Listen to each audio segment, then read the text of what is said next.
Hi, guys. Hello and happy Monday evening. My name is Julia Flynn Worry, and I am so excited to be here with you guys on a Monday evening. The beginning of the week, right? It's the start of all of the fun. So I wanted to do a really quick, short little training with you guys. So if you are not doing events, if you're not doing networking or trade shows or health fairs, if you're not doing any of those things, then don't watch this because this doesn't apply. But if you do anything live and in person, like trade shows, expos, bridal shows, events, health fairs, job fairs, anything in that genre, this is the perfect little tidbit for you.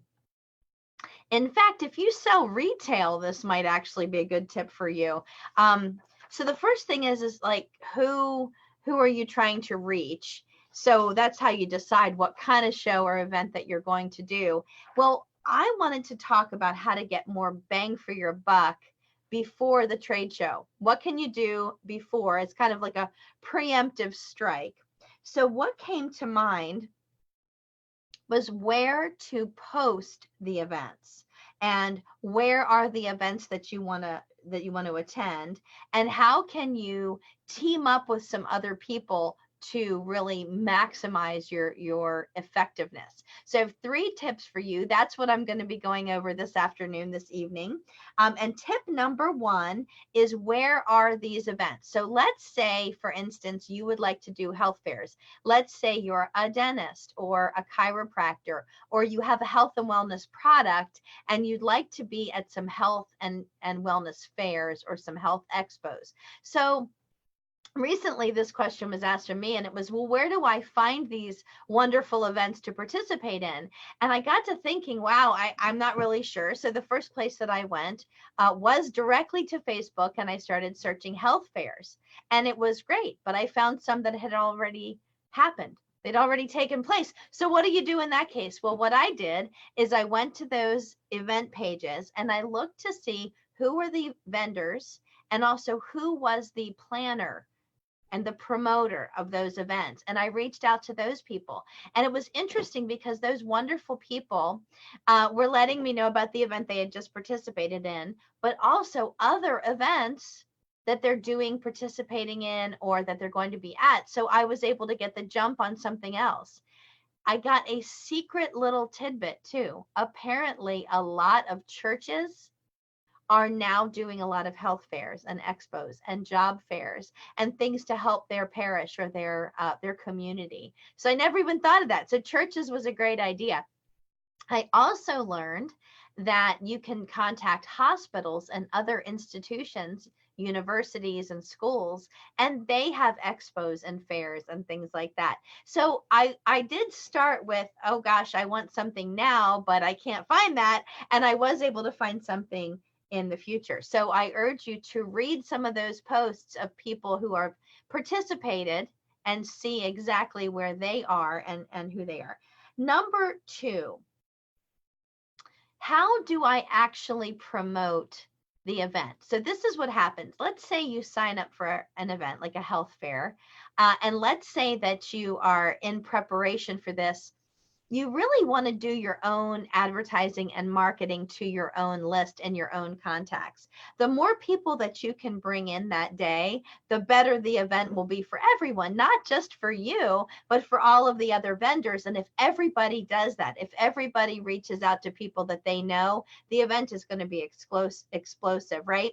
So that brings me to something that I started doing a long time ago with my sister Laura, and we started an events calendar. It was an easy thing to do, and nowadays it's even easier, to be perfectly honest with you. You can start an events calendar right on Facebook. You could do it on Meetup or Eventbrite, or you can do what I did, which was to create a Mind Me SMS text message marketing page specifically for events. So if you text the word VIP to 26786, you're going to be opted in and you're going to see all of the upcoming events that I'm holding. This is what I urge for you guys. Because let's say you're at an event You're meeting all the right people. You're meeting all of the right vendors, but you want to keep in touch. If you have them opt into your text message marketing platform by texting VIP or whatever your word is to 26786, then you can continue to send them a list of where you're going to be and what events are in your area. It's something interesting. People will opt in. All kinds of different people will opt in. It won't just be other business owners or other vendors. It will be individual people that you're trying to reach, and you can keep in touch with them. If you need any help with what that looks like, please reach out to me. I'll have that on the tip sheet. Oh, by the way, I will have another tip sheet for this evening. But that is an easy way to get more bang for your buck by sharing your events for other upcoming events that are happening with everyone that you know. And you can do that really easily through text message marketing. Number 3, and this is something I absolutely love to do, is to team up with somebody who is considered your power partner.